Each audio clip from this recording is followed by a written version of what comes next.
हम लोग इस समय कक्षा 10 की गणित पढ़ रहे हैं, जिसमें से ये चैप्टर नंबर 2 था जो बहुपद था, जिसे हमने क्या किया पिछले वीडियो लेक्चर्स में इसे कंप्लीट किया।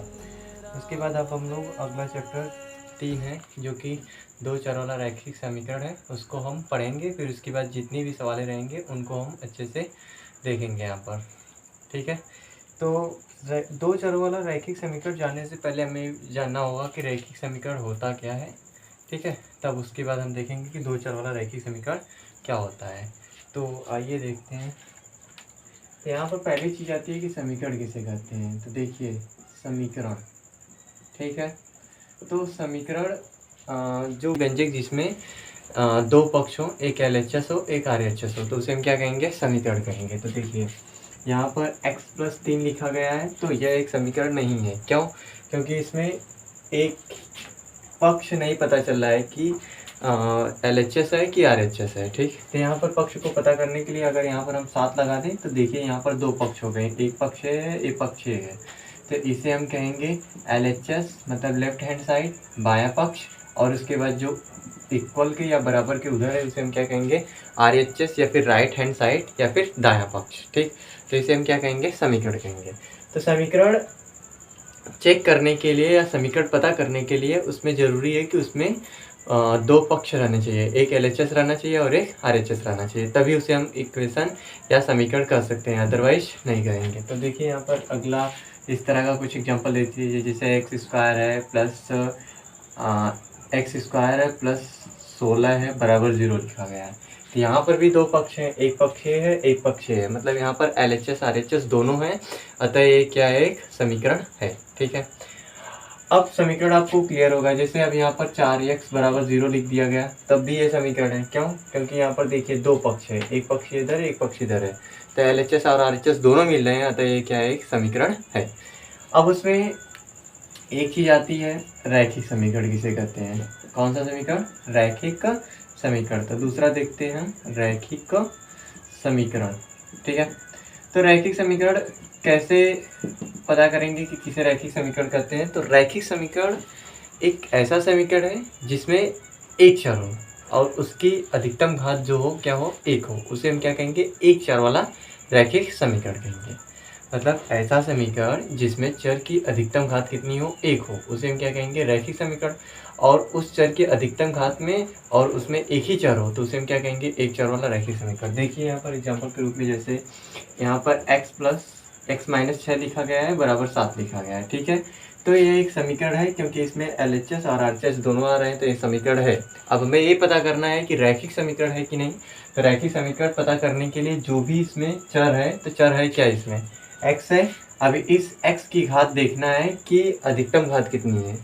तो देखिए यहाँ पर घात कितनी है, 1 है, तो अतः एक चर आ रहा है जो कि x है और उसकी अधिकतम या इस समीकरण की अधिकतम घात कितनी है, 1 है, तो अतः ये क्या है, रैखिक समीकरण है। ठीक, इसी तरह y-6 लिखा गया है बराबर 7 लिखा गया है, तो यहाँ पर जो चर है y है। ठीक, अब उस चर की अधिकतम घात देखनी है, कितनी रहनी चाहिए, 1 रहनी चाहिए। अगर ऐसा है तो वो एक रैखिक समीकरण है, अदरवाइज नहीं रहेगा। तो यहाँ पर देखेंगे तो y है, तो y की घात क्या है, 1 है, अतः ये क्या है, एक रैखिक समीकरण है। ठीक है, अब इसी तरह यहाँ पर लिखा गया है 2z/3 बराबर 7 लिखा गया है, क्या ये भी एक रैखिक समीकरण है। तो हाँ, रैखिक समीकरण चेक करने के लिए क्या करेंगे, एक चर है तो वो चर z है और चर की घात कितनी है, 1 है, तो अतः ये क्या है, एक रैखिक समीकरण है।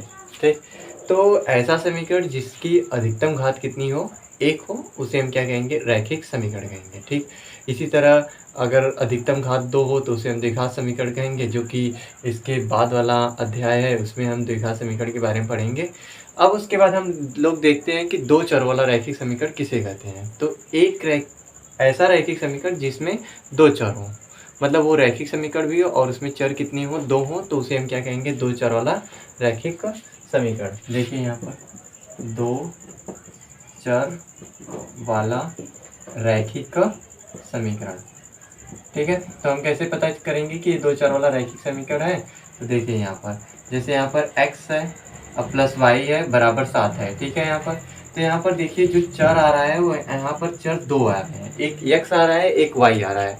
और उसके बाद इसकी जो घात है इसकी भी घात 1 है, इसकी भी घात 1 है, अतः ये एक रैखिक समीकरण है और इसमें 2 चर हैं, इसीलिए हम इसे क्या कह रहे हैं, 2 चरों वाला रैखिक का समीकरण कह रहे हैं। ठीक है, अब इसी तरह यहाँ पर लिखा गया है 2x माइनस 3y बराबर 7 दिया गया है, तो क्या है ये भी एक 2 चर वाला रैखिक समीकरण है? तो हाँ है, क्योंकि यहाँ पर x आ रहा है और x की अधिकतम घात 1 और उसके बाद y आ रहा है तो y की अधिकतम घात 1 है, अतः ये भी क्या है, एक 2 चरों वाला रैखिक का समीकरण है। ठीक, लेकिन अगर कहीं इस तरह का लिखा आ जाए एक्स स्क्वायर प्लस वाई बराबर 7, ठीक है, हमें इसे चेक करना है कि एक रैखिक समीकरण है कि नहीं। तो आइए चेक करते हैं। यहाँ पर जो चर है उसकी घात देखना है, जितने भी चर रहेंगे उसकी घात देखना है, अधिकतम घात 1 रहेगी तो रैखिक समीकरण है। तो देखिए यहाँ पर y की तो घात 1 है, लेकिन यहाँ पर x की घात कितनी हो गई, अधिकतम 2 हो गई, तो अतः एक रैखिक समीकरण नहीं है। ठीक, रैखिक समीकरण उसी को कहेंगे जिसमें चर की अधिकतम घात कितनी होनी चाहिए, 1 होनी चाहिए, लेकिन यहाँ पर y की तो घात 1 है, लेकिन यहाँ पर इस चर की घात कितनी हो गई, 2 हो गई है, इसीलिए ये क्या है, रैखिक समीकरण नहीं है। ठीक, तो ये क्या है, रैखिक समीकरण नहीं है। ठीक, अब उसके बाद अब 2 चरों वाला रैखिक समीकरण युग्म रहेंगे, युग्म मतलब जोड़े रहेंगे, पेयर में दो लोग रहेंगे। तो देखिए कुछ इस तरह का रहेगा, जैसे कि इस तरह का रहेगा, जैसे दिया गया है 3x प्लस वाई बराबर 7, ठीक है, फिर उसके बाद यहाँ पर दे दिया 2x माइनस वाई बराबर 8। ठीक, तो ए देखिए ए भी एक 2 चर वाला रैखिक समीकरण है और ए भी एक 2 चर वाला रैखिक समीकरण है। ठीक है, तो ये दोनों एक साथ दिए गए हैं, अतः इसीलिए हम इसे क्या कहेंगे, 2 चरों वाला रैखिक समीकरण के युग्म, मतलब जोड़े हैं, एक साथ देंगे। ठीक है, तो कुछ यही था यहाँ पर। अब उसके बाद जो भी रैखिक समीकरण होता है 2 चर वाला, उसका अपरिमित रूप से क्या होता है, अनेक हल होता है, मतलब बहुत सारे हल होते हैं। जैसे देखिए पिछली कक्षाओं में आप लोग ऐसे पढ़े होंगे कि x प्लस 3 है बराबर 7 है, ठीक है, जो कि एक क्या है, एक रैखिक समीकरण है और एक चर वाला रैखिक समीकरण है। अतः इसका हल हम पता करेंगे, तो हल पता करने के लिए क्या करते हैं, जो x है, मतलब समीकरण को हल करना, उसमें जो भी चर है उसका मान निकाल देना ही क्या कहलाता है, समीकरण को हल करना। तो यहाँ पर इस समीकरण को हमें हल करना है, मतलब इसमें x का क्या करना है, मान निकालना है। तो देखिए x का मान निकालना है, x को हम क्या करेंगे, बराबर की इधर LHS में ही रहने देंगे, और उसके बाद जो भी संख्यात्मक मान है या जो भी अचर पद है उसको हम क्या करेंगे, RHS में रख देंगे। कोई ज़रूरी नहीं ऐसा है कि LHS में ही चर को रखा जाए और RHS को ही अचर में रखा जाए, ऐसा कुछ नहीं है। आप चाहें तो RHS में भी रख सकते हैं, आप चाहें तो LHS में भी रख सकते हैं। तो देखें यहाँ पर, तो हम चाह रहे हैं कि जो LHS है, जो चर है उसे हम LHS में रखें और जो अचर है उसे हम RHS में रखना चाहते हैं। तो देखिए x बराबर, अब देखिए यहाँ पर x है तो ये LHS में रहेगा और बाकी ये क्या है, अचर है, तो इसे हम RHS में रखेंगे। तो RHS की तरफ जाते समय या कोई भी चीज़ पक्षांतर करते हैं तो पहले RHS में जो संख्या लिखी रहती है उसको लिख देते हैं एज इट इज़ उसी तरह। तो हमने 7 लिख दिया। अब यहाँ पर +3 है तो इधर जाकर क्या हो जाएगा, -3, तो x बराबर कितना आएगा, 4 आएगा।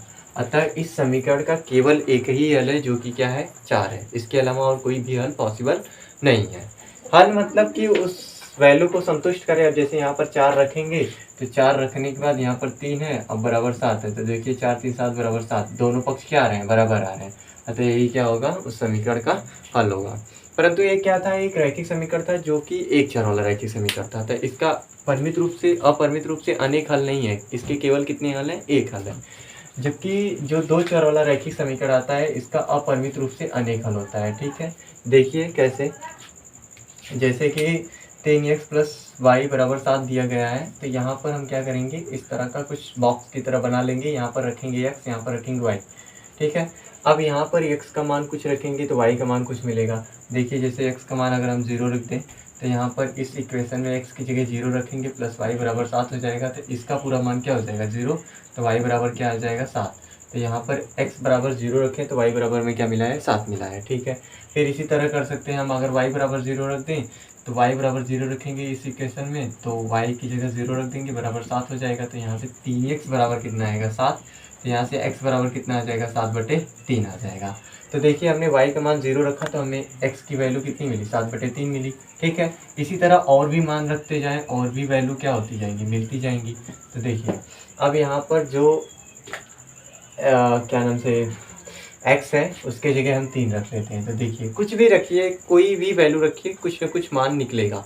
तो यहाँ पर x का मान अगर हम 3 रख रहे हैं तो देखिए यहाँ पर 3 गुणे 3 प्लस वाई बराबर कितना हो जाएगा 7। फिर यहाँ से 3 3 का 9 प्लस वाई बराबर 7 हो जाएगा। तो यहाँ से y बराबर क्या आएगा 7 माइनस 9, तो y बराबर कितना आ जाएगा -2 आ जाएगा। ठीक है, तो यहाँ से हमने x का मान 3 रखा है इस इक्वेशन में, तो y की वैल्यू कितनी आई -2 आई। ठीक, इसी तरह और भी रखते जाएँ तो आता जाएगा। अब मान लीजिए जो x है उसका वैल्यू मैं 5 रख दूँ तो x की जगह 3 गुणे 5 आ जाएगा प्लस y बराबर कितना आ जाएगा 7। तो यहाँ से 15 प्लस y बराबर कितना आ जाएगा 7।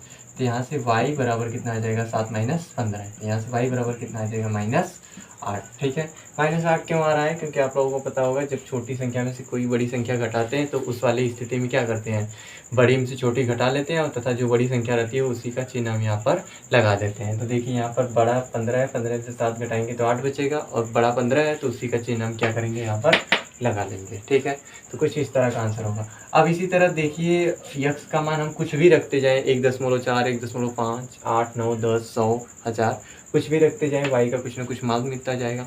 तो इसीलिए जो दो चर वाला रैखिक समीकरण होते हैं उनका अपरिमित रूप से क्या होता है, अनेक हल होता है, मतलब बहुत सारे हल होते हैं। ठीक है, 3 शुरू कर रहे हैं।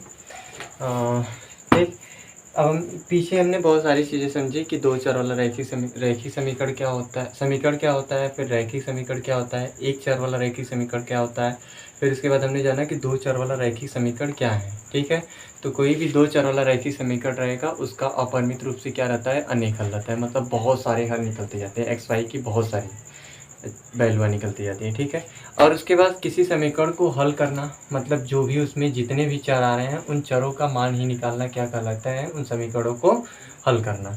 ठीक है, तो आइए चलते हैं प्रश्नावली 3A, जो कि प्रश्नावली 3A में पहली सवाल कर रही है कि आफ्ताब अपनी पुत्री से कहता है कि 7 वर्ष पूर्व मैं तुमसे 7 गुनी आयु का था। ठीक है, मतलब जो आफ्ताब है वो अपनी पुत्री से कह रहा है कि 7 वर्ष पहले मैं तुमसे कितनी गुनी आयु का था, 7 गुना आयु का। ठीक है, फिर बोल रहा है अब से 3 वर्ष बाद मैं तुमसे केवल 3 गुनी आयु का रह जाऊंगा। इस स्थिति को बीजगणितीय एवं ग्राफी रूपों में व्यक्त कीजिए। ठीक है, तो इस तरह के क्वेश्चंस में या एक प्रश्न में क्या करते हैं, जो भी डाटा दिया रहेगा उसमें हम क्या करेंगे, जैसे यहाँ पर 2 लोगों की आयु की बात कर रहा है, एक पहला आफ्ताब और दूसरा उसकी पुत्री, तो क्या करेंगे हम इन दोनों लोगों का पहले हम वर्तमान में आयु मान लेंगे कि इन दोनों की वर्तमान आयु क्या है। फिर उसके बाद जो भी स्थिति आती जाएंगी उस स्थिति को रखते हुए हम क्या करेंगे, समीकरण बनाएंगे। तो यहाँ पर बोला है बीजगणितीय रूप में दिखाइए, मतलब उसका क्या बनाना है, हमें समीकरण बनाना है, तो बीजगणितीय रूप में हो जाएगा। फिर उसके बाद उसका हमें क्या करना है, ग्राफ खींचना है। तो इसी क्वेश्चन के थ्रू हम सीखेंगे कि कैसे दो चरों वाला रैखिक समीकरण का ग्राफ खींचा जाता है। तो आइए देखते हैं, यहाँ पर 2 लोगों की बात कही है, किसका किसका, आफ्ताब और उसकी पुत्री का। तो यहाँ पर हम लोग मानेंगे। ठीक, क्वेश्चन नंबर 1 है, तो यहाँ पर मान लेंगे, माना आफ्ताब, ठीक है, आफ्ताब की वर्तमान आयु। ठीक, तो जो आफ्ताब है उसका वर्तमान आयु हम मान ले रहे हैं x वर्ष है। ठीक है, फिर उसके बाद उसकी पुत्री की आयु, पुत्री की वर्तमान आयु। ठीक है, तो उसकी पुत्री की वर्तमान आयु हम मान ले रहे हैं y वर्ष है।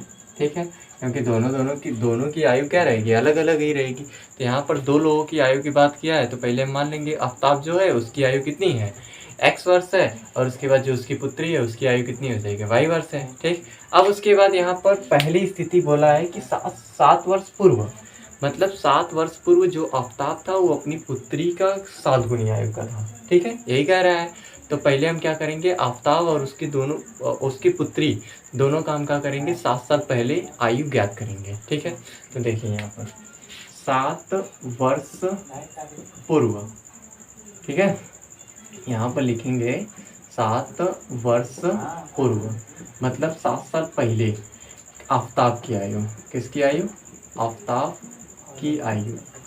तो आफ्ताब इस समय वर्तमान में कितने साल का है, x साल का है, तो 7 साल पहले कितना करा होगा, x - 7 साल का।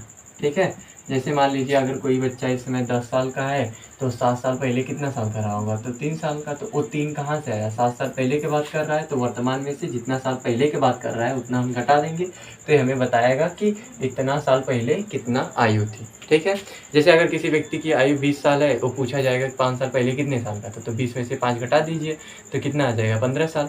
तो अगर पूर्व कहेगा कि इतना वर्ष पूर्व आयु क्या है, तो जितना वर्तमान में उसमें से उतना हम क्या करेंगे, घटा देंगे। ठीक है, अगर पश्चात कहेगा या बाद कहेगा तो जितना वर्तमान आयु है उसमें हम उतना जोड़ देंगे। जैसे मान लीजिए अगर कोई बच्चा इसमें 15 साल का है तो 10 साल बाद कितने साल का होगा, तो 35 साल का होगा। तो 10 साल बाद की बात की है ना, तो 10 साल को हम क्या करेंगे, जोड़ लेंगे।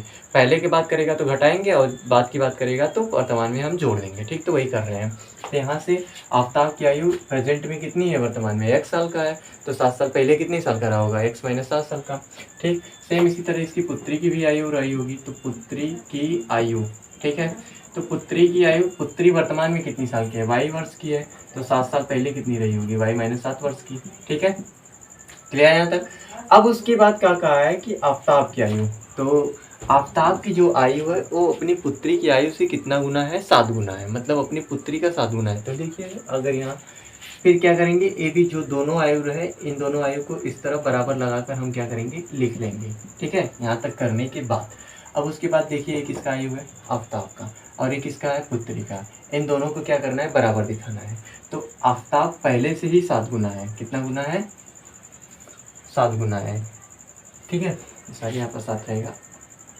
तो आफ्ताब पहले से ही अपनी 7 गुना है, तो पुत्री में 7 से क्या करेंगे, गुणा कर देंगे, क्योंकि यहाँ पर बराबर बैलेंस करना है ना इन लोगों को।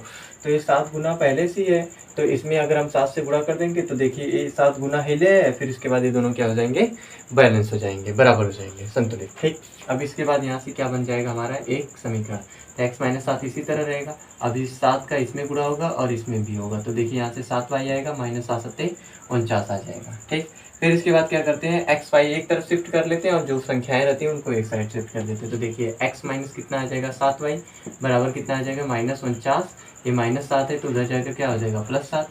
तो यहाँ से x माइनस 7y बराबर कितना आ जाएगा, माइनस 42 आ जाएगा। ठीक है, तो यहाँ से हमने प्रथम स्थिति को किस में बदल दिया, बीजगणितीय रूप में बदल दिया। ठीक है, अब उसके बाद द्वितीय स्थिति देखते हैं। तो द्वितीय स्थिति में बोला है, अब से 3 वर्ष बाद मैं तुमसे केवल 3 गुनी आयु का रह जाऊंगा। मतलब अब कह रहा है कि अब से 3 वर्ष बाद वो कितनी गुनी आयु का रह जाएगा, 3 गुनी। मतलब आफ्ताब 3 साल बाद अपने पुत्री की आयु का कितना साल का रह जाएगा, कितना गुना हो जाएगा, 3 गुना हो जाएगा। तो देखिए वही करेंगे अब यहाँ पर लिखेंगे 3, यहाँ पर लिख देते हैं, चलिए यहाँ पर लिखेंगे 3 वर्ष पश्चात या 3 वर्ष बाद। तो देखिए 3 वर्ष बाद आफ्ताब की कितनी आयु आ जाएगी, आफ्ताब की आयु, तो 3 वर्ष बाद आफ्ताब की आयु कितनी आ जाएगी, वर्तमान में 1 साल का है तो 3 साल बाद कितना का होगा, x प्लस 3 वर्ष का होगा। इसी तरह पुत्री की आयु निकालेंगे 3 साल बाद की कितनी आएगी, तो पुत्री की आयु बराबर यहाँ पर कितनी साल की है, इस समय y साल की है, तो 3 साल बाद कितनी साल की हो जाएगी, y प्लस 3 साल की हो जाएगी। ठीक है यहाँ तक। अब उसके बाद फिर क्या करेंगे, इन दोनों का जो आयु है उसको हम क्या करेंगे, बराबर दिखाएंगे। ठीक है, तो देखिए यहाँ से दिखा दिए। अब उसके बाद बोला है ये आफ्ताब का आयु है, ये पुत्री का आयु है, तो इन दोनों को हमें क्या करना है, बराबर दिखाना है। 3 साल बाद जो आफ्ताब है वो अपनी पुत्री की आयु का कितना गुना है, 3 गुना है। ठीक है, तो मतलब ये पहले से 3 गुना है, अगर हम इसमें 3 से फिर से गुणा कर देंगे मतलब ये ज़्यादा हो जाएगा, तो इक्वेशन यहाँ पर बराबर का साइन नहीं आ सकता है। तो ये पहले से ही 3 गुना है, तो क्या करेंगे हम इसमें 3 से गुना कर देंगे, तो जिससे इक्वेशन क्या हो जाएगा, संतुलित हो जाएगा। ठीक है, या फिर ऐसे भी देख सकते हैं, एक पुत्री की आयु है 3 साल बाद की और उसके बाद उसका 3 गुना करेंगे तो किसकी आयु आ जाएगी, आफ्ताब की। तो यही चीज़ है यहाँ पर। फिर उसके बाद क्या करेंगे, इसे इक्वेशन में सेट करेंगे या समीकरण में बदलेंगे। ठीक है, तो देखिए अब 3 का इसमें भी गुणा होगा तो 3y आएगा, प्लस 3 का इसमें गुणेंगे तो 3 3 का 9 आ जाएगा। अब क्या करेंगे, x ये प्लस 3y है तो इधर आके माइनस 3y हो जाएगा, बराबर इधर 9 है तो 9 इसी तरह रहेगा, प्लस 3 इधर से इधर जाएगा तो क्या हो जाएगा, माइनस 3। यहाँ से x माइनस 3y बराबर कितना आ गया, 6 आ गया। ठीक है, तो ये समीकरण नंबर क्या कहलाएगा, 2।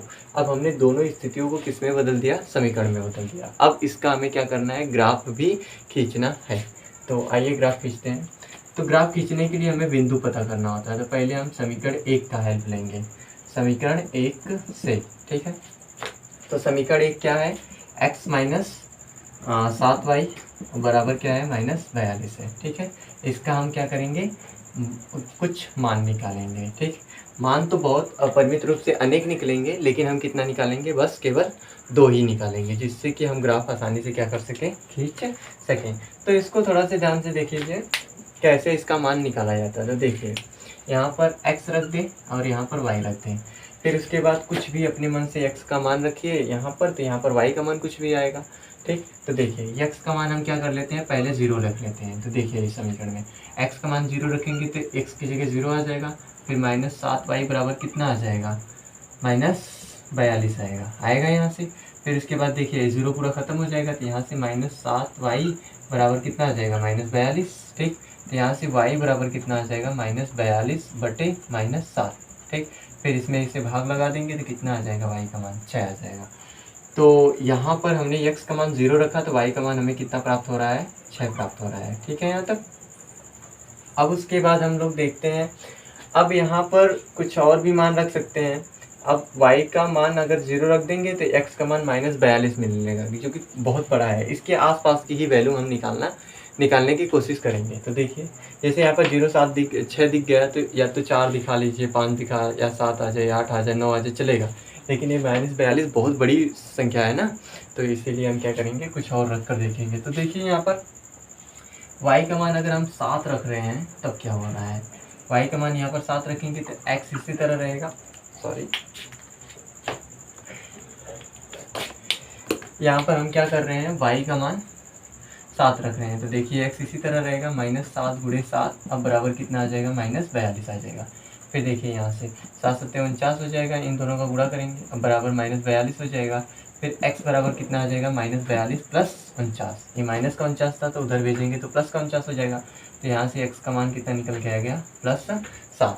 1 + 1 माइनस तो घटेगा, बड़े में से छोटी वाली वैल्यू को घटा देंगे और जो बड़ा रहेगा उसी का चिन्ह दे देंगे। तो 49 में से 42 जाएगा तो 7 बचेगा, और 49 क्या है, बड़ा है, तो उसके आगे प्लस का साइन है, तो यहाँ पर प्लस का साइन हम क्या कर लेंगे, यूज़ कर लेंगे। ठीक है यहाँ तक। अब उसके बाद हमने y का मान 7 रखा, तो हमें x का मान कितना मिल रहा है, 7 मिल रहा है, तो यहाँ पर 7 लिख देंगे। ठीक, फिर इसको हटा देंगे अब यहाँ से। तो देखिए यहाँ से 2 बिंदु प्राप्त हुए। जो बिंदु होता है, बिंदु के निर्देशांक कुछ इस रूप में रहते हैं, x, y, मतलब x का मान पहले रखा जाएगा, y का मान बाद में रखा जाएगा।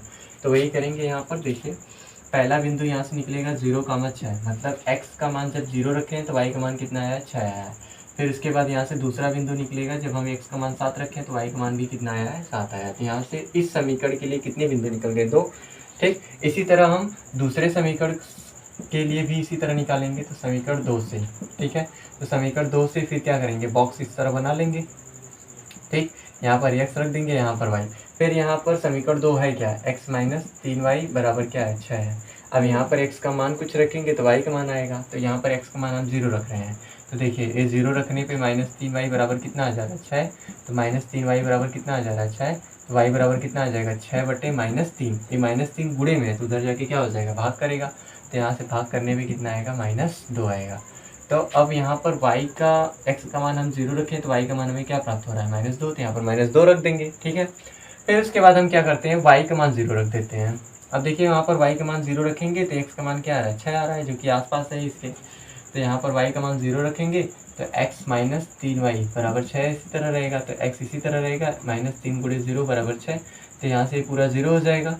फिर उसके बाद x की वैल्यू कितनी आ गई, 6, तो यहाँ पर 6 रख देंगे। ठीक, यहाँ से बिंदु निकल के आएगा 0, -2, और उसके बाद क्या निकल के आएगा, 6, 0। ठीक है, तो यहाँ से हमने क्या किया, जो दोनों समीकरण बने थे उससे हमने क्या निकाल लिया, बिंदु निकाल लिया। ठीक है, बिंदु कम से कम 2 निकालना पड़ेगा। ठीक है आपको, और आगे भी निकाल सकते हैं। तो यहाँ से 2 हम क्या कर लिए, निकाल लिए। मतलब ग्राफ खींचने के लिए जो भी 2 समीकरण दिए रहेंगे उसका कम से कम कितने बिंदु आपको निकालना पड़ेगा, 2। और बिंदु निकालने का प्रक्रिया कुछ इस तरह की है। ठीक, यहाँ तक करने के बाद फिर क्या करेंगे, इस तरह का हम क्या करेंगे, चतुर्थांश या ग्राफ खींचेंगे। ठीक है, सही है यहाँ तक। अब उसके बाद देखिए, जो ए ऊर्ध्वाधर लाइन है, इस ऊर्ध्वाधर लाइन को नाम दिया जाता है y अक्ष। क्या नाम दिया जाता है, y अक्ष। इसको y' बोलते हैं, मतलब ये ऋणात्मक y अक्ष कहलाती है। ठीक, फिर इसके बाद जो क्षैतिज रेखा है उसको हम नाम देते हैं x अक्ष। ठीक, फिर उसके बाद इधर वाली प्लस एक्स अक्ष रहेगी, इधर वाला क्या रहेगा एक्स डैश, जिसे ऋणात्मक एक्स अक्ष कहते हैं। और उसके बाद जो ए बिंदु है, ए बिंदु क्या कहलाता है, मूल बिंदु। कौन सा बिंदु, मूल बिंदु, ठीक है, जिसका निर्देशांक होता है 0,0। मतलब यहाँ पर x का मान भी 0 रहता है, y का मान भी क्या रहता है, 0 रहता है, ठीक।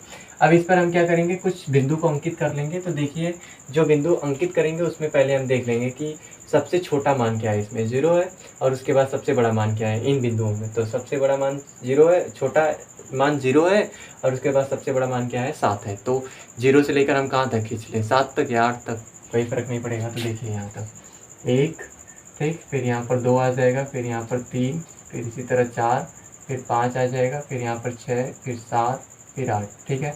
फिर इसी तरह इस पर भी खींचेंगे 1, फिर यहाँ पर 2, फिर यहाँ पर 3, 4 आ जाएगा, फिर 5 आ जाएगा, 6 आ जाएगा, 7 आ जाएगा, ठीक है।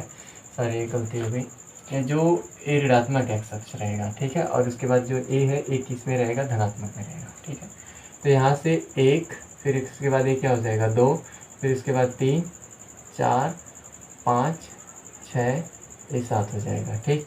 और ए ऋणात्मक वाई अक्ष है। अब देखो ये वैल्यू जो रहेंगे, ये सभी वैल्यू किस में हो जाएंगी, माइनस की हो जाएंगी। क्यों, क्योंकि एक ऋणात्मक एक्स अक्ष है, और उसके बाद ए ऋणात्मक वाई अक्ष है। तो -1, फिर -2, ठीक, फिर -3, फिर -4, -5, -6, ठीक। और आवश्यकता पड़ेगी तो उसको हम क्या कर सकते हैं, खींच सकते हैं, ठीक। ये जो बिंदु दिखाए गए हैं, इन दो बिंदुओं के बीच की जो दूरी रहनी चाहिए वो समान रहनी चाहिए, ठीक। तो इसमें पहला बिंदु, पहले रेखे के लिए बिंदु दिया गया है 0,6, मतलब x पे कितना रखना है 0, y पे कितना रखना है 6, और दोनों प्लस प्लस हैं। तो देखिए x पे 0, यही है 0, ठीक है। और उसके बाद y पे हमें कितना रखना है 6। तो देखिए x पे 0, y पे 6, इसी की सीध में लेंगे। तो पहला बिंदु कहाँ आ गया, 0,6 यहाँ आ गया, ठीक। फिर उसके बाद इसका दूसरा बिंदु है 7,7, मतलब x पे भी 7, y पे भी 7। तो देखिए इसको ध्यान से थोड़ा, x पे 7 और y पे 7, इन दोनों को आगे बढ़ाएंगे तो ये लोग कहाँ आ जाएंगे, यहाँ आ जाएंगे। तो यहाँ पर खींच लेंगे 7,7, ठीक है, मतलब x पे 7, y पे 7, उसकी सीध में, ठीक। फिर उसके बाद ये दोनों रेखाएं, ये दोनों बिंदु किस रेखा पे स्थित हैं, इसी, क्योंकि इसी से निकले हैं। तो इसको क्या करेंगे, इन दोनों रेखा को हम क्या करेंगे, स्केल की सहायता से क्या कर लेंगे, मिला लेंगे कुछ इस तरह का, ठीक है।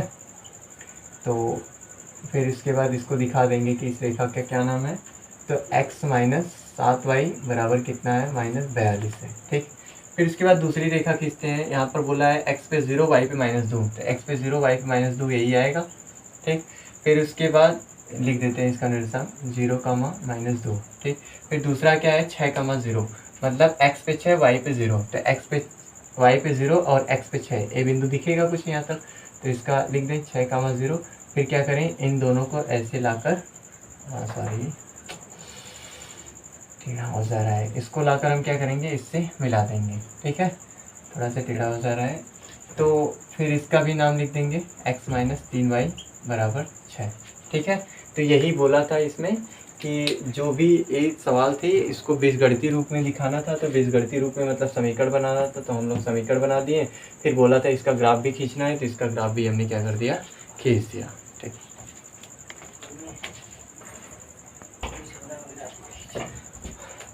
अब हम लोग दूसरी सवाल देखते हैं। दूसरी सवाल में कह रहा है 2 किलोग्राम सेब और 1 किलोग्राम अंगूर का मूल्य किसी दिन 160 रुपया था। मतलब किसी दिन 2 किलोग्राम सेब का और 1 किलोग्राम अंगूर का मूल्य कितना था, 160 रुपया था। फिर इसके 1 महीने बाद 4 किलोग्राम सेब और 2 किलोग्राम अंगूर का मूल्य कितना था, 300 रुपया हो जाता है, ठीक। तो इस स्थिति को हमें क्या करना है, बीजगणितीय रूप में दिखाना है, और तथा इसका ज्यामितीय रूपों में व्यक्त कीजिए। ज्यामितीय रूपों में मतलब उसका क्या करना है, ग्राफ खींचना है। तो आइए यहाँ पर देखते हैं। यहाँ पर भी कितनी स्थिति दी गई है, 2 स्थितियाँ दी गई हैं और 2 वस्तुओं के बारे में बात किया गया है। पहला सेब है, दूसरा क्या है, अंगूर है। तो पहले हम क्या करेंगे, 1 किलो सेब का मूल्य मानेंगे और 1 किलो अंगूर का। तो आइए देखते हैं। यहाँ पर हमने मान लिया, माना 1 किलोग्राम सेब का मूल्य, ठीक है। तो 1 किलोग्राम सेब का मूल्य हम मान लिए x रुपया है। फिर उसके बाद यहाँ पर अगला मान लेते हैं हम 1 किलो अंगूर, ठीक है। 1 किलो अंगूर का मूल्य, 1 किलो अंगूर का मूल्य कितना हो जाएगा, y रुपया हो जाएगा, ठीक। अब उसमें प्रथम स्थिति दी गई है कि जब 2 किलोग्राम सेब और 1 किलोग्राम अंगूर कितने में मिल रहा है, 160 का मिल रहा है। तो वही देखेंगे। तो देखिए प्रथम स्थिति।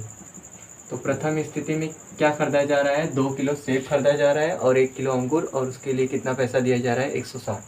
तो देखिए यहाँ पर 1 किलो सेब का मूल्य x रुपया है, तो 2 किलो का कितना हो जाएगा, 2x, और प्लस 1 किलो अंगूर का मूल्य कितना रुपया है, y रुपया। तो यहाँ पर y रुपया रख देंगे और हमें कितना रुपया देना होगा, 160 रुपया देना होगा। तो यहाँ से प्रथम स्थिति से एक समीकरण बन गया। ठीक है, आसानी से बहुत। फिर उसके बाद हम द्वितीय स्थिति देखते हैं। तो द्वितीय स्थिति, ठीक, दूसरे स्थिति में देखते हैं कितना खरीदा गया है।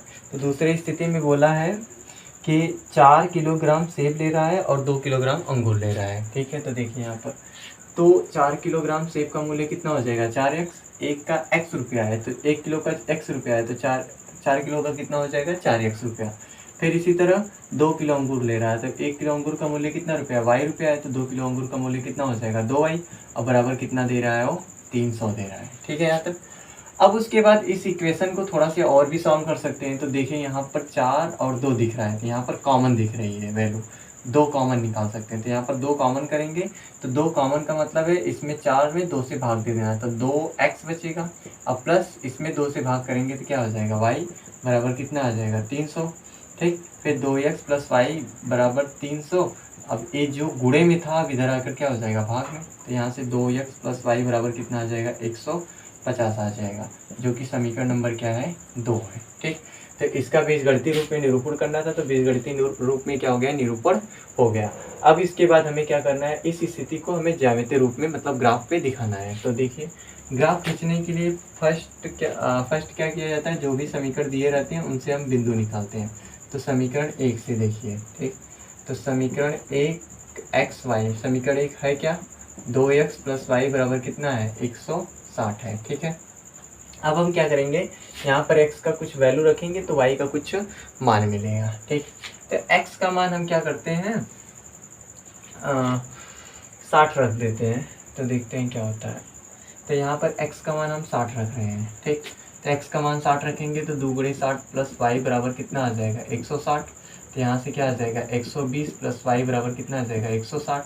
फिर यहाँ से y का मान निकालेंगे तो 160 माइनस 120, 120 प्लस में था तो उधर जाएगा तो माइनस में हो जाएगा। ठीक, तो यहाँ से y बराबर कितना आ गया, 40।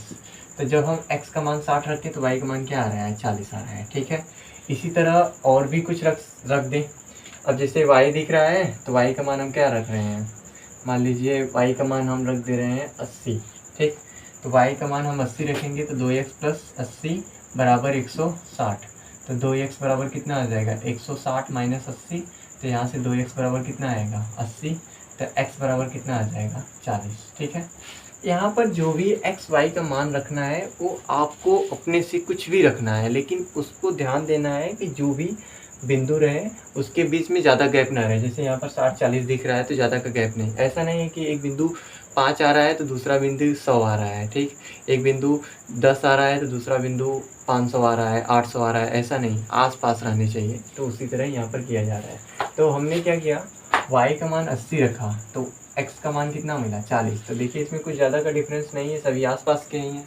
ठीक, तो यहाँ से हमें समीकरण 1 के लिए बिंदु प्राप्त हो गए, जो कि क्या है, 60, 40 है, और उसके बाद दूसरा क्या है, 40, 80 है। ठीक है, अब इसी तरह समीकरण 2 के लिए भी हम बिंदु निकालेंगे। तो देखिए समीकरण 2, ठीक, तो समीकरण 2 है क्या, 2x प्लस वाई है बराबर क्या है, 150 है। ठीक, तो इसके लिए भी कुछ उसी तरह आसपास की ही वैल्यू निकालेंगे। तो देखिए x का मान अगर हम क्या रखते हैं, जैसे सोचिए बताइए, यहाँ x का मान अगर हम 50 रख दें, ठीक है, x का मान यहाँ पर 50 रख रहे हैं, तो देखिए 2 गुणे 50 हो जाएगा, प्लस y बराबर कितना आ जाएगा, 150। तो यहाँ से 100 हो जाएगा, प्लस y बराबर कितना आ जाएगा, 150। तो y बराबर कितना आएगा, 150 माइनस 100। तो यहाँ से y का मान कितना आ जाएगा, 50 आ जाएगा। ठीक, तो देखिए x का मान हमने 50 रखा तो y का मान भी कितना मिल रहा है, 50। ठीक, फिर इसी तरह कुछ और भी मान रख दें, y का मान कुछ रख दीजिए, y का मान हम रख दे रहे हैं 170 रख दे रहे हैं, y का मान हम 70 रख रहे हैं। तो देखिए यहाँ पर y का मान 70 रखेंगे तो 2x प्लस 70 और बराबर कितना आएगा, 150। तो 2x बराबर 150 माइनस 70, 2x बराबर कितना आ जाएगा, 80। यहाँ से x बराबर कितना आ जाएगा, 40। ये 2 उधर जाएगा तो भाग कर देगा, तो 80 को 2 से भाग करेंगे तो कितना आ जाएगा, 40। जब हम y का मान 70 रख रहे हैं तो x का मान हमें कितना प्राप्त हो रहा है 40। तो यहाँ से समीकरण, इस समीकरण से भी हमें बिंदु मिल गया है 50, और दूसरा क्या है 40, 70 है। ठीक है, राइट यहाँ तक। अब इन दो बिंदुओं का हेल्प लेकर हम क्या करेंगे, यहाँ पर ग्राफ खींचेंगे। तो देखिए ग्राफ खींचने के लिए, अब देखिए इसमें सबसे छोटा मान क्या है 40 है और सबसे बड़ा मान क्या है 70 है। ठीक है, तो यहाँ पर हम क्या करें 10-10 का गैप, जैसे 1 2 3 4 5 6 7 तो अब लिखे नहीं, 70 तक बहुत बड़ा हो जाएगा, तो हम क्या ले रहे हैं डिफरेंस 10-10 का लेकर यहाँ पर कर ले रहे हैं। तो देखिए ये 0 हो जाएगा, ये क्या हो जाएगा 10, ये क्या हो जाएगा 20, फिर इसी तरह ये 30, फिर ये 40, ठीक, फिर ये 50, 60, फिर उसके बाद ये 70, मैक्सिमम वैल्यू 70 है तो छोड़ दें उसी पे, फिर ये 10, 20, 30, फिर ये 40, 50, फिर यहाँ पर 60, फिर ये 70 हो जाएगा। फिर यहाँ पर देखिए -10, -20, -30, -40, -50, ठीक, और आवश्यकता पड़ेगी तो लिखेंगे आगे -10, -20, फिर यहाँ पर -30, फिर यहाँ पर -40, फिर -50। ठीक है, अब उसके बाद पहला बिंदु क्या है 60, 40, मतलब x पे 60 रहेगा, y पे कितना रहेगा 40। तो देखिए x पे 60 और y पे 40, तो कुछ इस तरह सीधे लाएंगे, इसके सीधे में इस तरह, फिर यहाँ पर क्या कर देंगे बना देंगे। तो कितना है 60, x पे 60 है और y पे कितना है 40। ठीक, फिर इसको नहीं खींचेंगे, इस तरह हटा देंगे इसको। तो यहाँ से एक बिंदु पता चल गया 60, 40 होना है। फिर दूसरा बिंदु क्या है 40, 80 है, तो x पे कितना रहेगा 40 और y पे कितना रहेगा 80, सॉरी मैक्सिमम वैल्यू यहाँ पर तो 80 दिया है। तो यहाँ पर y पे x पे कितना 40 और y पे कितना 80, तो इसकी सोच में जाएंगे तो कहाँ आएंगे, यहाँ आएंगे, तो यहाँ दिखा देंगे 40, 80। ठीक है, तो ये जो दोनों बिंदु हैं वो किस रेखा पे स्थित है, समीकरण नंबर 1 या प्रथम रेखा पे स्थित है, यही ना। तब हम क्या करेंगे इनको मिला लेंगे यहाँ तक। तो देखिए इसके कैसे उसको हम मिला लेते हैं, तो इस तरह से कुछ मिल जाएगा। ठीक है, अब उसके बाद दोनों तरफ एरो लगा देंगे क्योंकि ये रेखा है ना अनंत तक ले जाएगी। तो फिर इसके बाद इस रेखा का नाम लिख देना है, क्या है रेखा 2x + y बराबर क्या 160। ठीक है, क्योंकि इसी के बिंदु से हम इस ग्राफ को खींचे हैं ना, तो पहला रेखा खींचा गया। फिर दूसरा है 50, 50, तो देखिए x पे 50, y पे 50, तो x पे 50 और y पे 50, तो इसके सीधे में जाएंगे तो यही आएगा। ठीक है, तो क्या आ गया 50, 50। ठीक, फिर इसके बाद दूसरा देख रहे हैं तो 40, 70, मतलब x पे 40 है और y पे कितना है 70। तो देखिए x पे 40, y पे 70, यहाँ पर आएगा कुछ इस तरह। तो इसका निर्देशांक क्या हो जाएगा 40, 70, क्यों, क्योंकि x पे 40 है, y पे कितना है 70 है। तो फिर क्या करेंगे इन दोनों बिंदुओं को भी इस तरह मिला देंगे। ठीक, फिर इस समीकरण कौन से था 2x + y बराबर कितना था 150 था। तो यहाँ से क्वेश्चन नंबर 2 को भी हमने सॉल्व कर लिया। बीजगणितीय रूप में दिखाना था तो यहाँ समीकरण बना दिए, फिर उसके बाद ग्राफ दिखाना था, वहाँ पर हमने क्या कर दिया ग्राफ को खींच दिया। ठीक है, अब उसके बाद अगली सवाल हम तीसरी भी देख लेते हैं इस वीडियो में। तीसरी सवाल,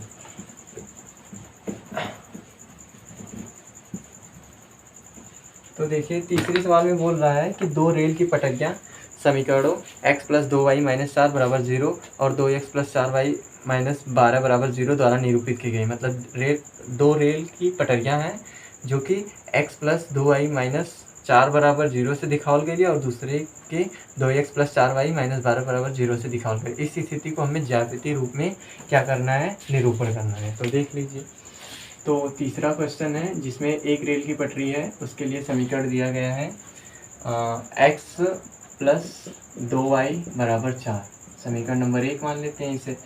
फिर इसके बाद दूसरा दिया गया है 2x + 4y और -12 दिया गया है, तो माइनस को हम उधर भेजते रहे हैं, तो प्लस का 12 हो जाएगा, समीकरण नंबर 2 हो गया।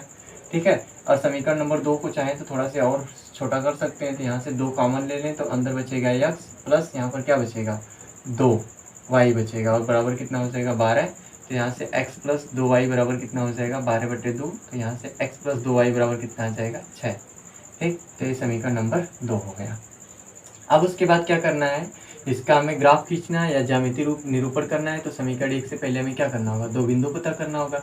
तो आइए समीकरण 1 से देखते हैं, यहाँ पर x यहाँ पर y हो जाएगा। अब समीकरण 1 है क्या x + 2y = 4, यही है ना। तो यहाँ पर x का कुछ मान रखेंगे, तो x का मान हम 0 रख दे रहे हैं, तो 0 रखेंगे तो 0 प्लस 2y बराबर कितना आ जाएगा 4, तो y बराबर कितना आ जाएगा 4/2, क्योंकि 0 का कुछ मान नहीं है। तो यहाँ से y बराबर क्या आ गया 2। तो x का मान हम 0 रखें तो y का मान क्या पाए हैं 2। इसी तरह y का मान 0 रख दें तो y का मान जैसे 0 रखेंगे तो ये पूरा 0 हो जाएगा। तो यहाँ से x बराबर कितना मिलेगा 4, तो मिल गया। तो यहाँ से दो बिंदु मिल गए 0,2 और दूसरा बिंदु क्या मिल गया 4,0 मिल गया। ठीक है यहाँ तक। फिर इसी तरह समीकरण दो के लिए भी निकाल लेते हैं। तो यहाँ लिखेंगे समीकरण 2। ठीक, समीकरण 2 क्या है x प्लस 2y है बराबर कितना लिखा है 6। तो इसके लिए भी क्या करेंगे बॉक्स बनाएंगे। फिर उसके बाद यहाँ पर x, यहाँ पर y। x का मान हम क्या रख देते हैं 0। तो x का मान 0 रखेंगे तो पूरा 0 हो जाएगा। तो 2y बराबर हमें क्या प्राप्त होगा 6। तो y बराबर कितना आ जाएगा 6/2। तो y बराबर कितना आ जाएगा 3। ठीक है। तो यहाँ पर x का मान हमने 0 रखा है तो y का मान हमें क्या प्राप्त हो रहा है 3। ठीक, फिर उसी तरह अगर y का मान 0 रख दें तो हमें x का मान क्या प्राप्त होगा 6। तो यहाँ से दो बिंदु निकल गए। यहाँ से 0,3 है और दूसरा क्या है 6,0 है। ठीक, फिर क्या करते हैं इनका हम ग्राफ खींचते हैं। तो देखिए ग्राफ खींचने के लिए कुछ इस तरह का पहले चतुर्थांश निर्मित करते हैं। ठीक है, ये क्या है x अक्ष है, ठीक, और ये क्या है y अक्ष है। ठीक, फिर ग्राफ खींच लेते हैं। ये 0 रहता है, यहाँ पर 1 2 3 4 5 6 7 8। ठीक है, फिर 1 2 3 इस पर 4, यहाँ पर 5, इस पर 6। ठीक है, इस पर माइनस में वैल्यू रहेंगी -1 2 3। आवश्यकता पड़ेगी तो और लिख लेंगे इस तरह। यहाँ पर -1, फिर यहाँ पर -2 -3। ठीक है, पहला बिंदु दिया गया है 0,2, मतलब x पे 0 y पे 2। तो देखिए x पे 0 y पे 2 यहाँ आएगा। तो यहाँ पर लिख लेंगे 0,2, एक बिंदु मिल गया। फिर दूसरा उसका बिंदु है 4,0, मतलब x पे 4 y पे 0। तो x पे 4 y पे 0 कहाँ आएगा ए आएगा। देखिए x पे 4 है y पे 0 है, तो ये 4,0 हो जाएगा। फिर क्या करेंगे इन दोनों को हम मिला लेंगे कुछ इस तरह से। ठीक है, तो देखिए इनको मिला लिए इस तरह से। ठीक, फिर इसका नाम लिख देना है। तो ए रेखा क्या थी, तो यही था ना x प्लस 2y बराबर क्या था 4 था। ठीक, फिर इसके बाद दूसरा क्या है 0,3 है, मतलब दूसरे समीकरण के लिए भी क्या करेंगे बिंदु का यूज़ कर यहाँ पर खींचेंगे। तो 0,3 है, तो x पे कितना रखना है हमें 0 रखना है, y पे कितना रखना है 3। तो कुछ यहाँ पर आएगा 0,3। ठीक है, फिर उसके बाद दूसरा क्या बोला है 6,0, मतलब x पे हमें 6 लेना है, y पे 0। तो x पे 6 y पे 0 क्या आएगा यही आएगा। तो यहाँ से क्या आ गया 6,0। ठीक है, अब थोड़ा सा यहाँ पर गड़बड़ होगा। अब इसको देखिए जैसे 4,0 है तो इसको इधर लिख लीजिए 4,0। फिर इसके बाद यहाँ से इसको हटा दीजिए। ये 0,2 था तो यहाँ पर 0,2 लिख लेते हैं। फिर क्या करेंगे ये दो बिंदुओं को इस तरह से यहाँ से क्या करेंगे मिला देंगे। ठीक है, तो अब उसके बाद जो ए बिंदु है, ठीक, ए रेखा क्या है, तो इस रेखा का नाम हो जाएगा x प्लस 2y बराबर 6। ठीक है, अब इसके बाद जो बच्चे के सवालें हैं उसे हम अगले वीडियो लेक्चर्स में देखेंगे। अगर वीडियो पसंद आया हो तो लाइक करें और चैनल को सब्सक्राइब करें।